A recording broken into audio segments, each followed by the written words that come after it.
Θέλω να καλωσορίσω την Υπουργό μας.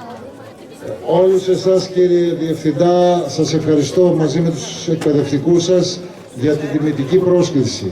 Εγώ θέλω να ευχηθώ να έχουμε γερά και δυνατά τα παιδιά μας, να ευχηθώ στα παιδιά της έκτης που θα αποφοιτήσουν καλή φοιτηση στο γυμνάσιο και στους γονείς αλλά και τους παππούδες που αγωνιούσαν όλη αυτή τη χρονιά και φρόντιζαν τα παιδιά τους να είναι χαρούμενοι γιατί θα έχουν ένα νέο σχολείο την επόμενη σχολική σεζόν. Σίγουρα όλα τα παιδιά ακούνε τους γονείς. Τους ακούτε? Εγώ δεν άκουσα τίποτα. Τώρα κάτι άκουσα. Αλλά και τους δασκάλους σας. Τους ακούτε? Μπράβο παιδιά.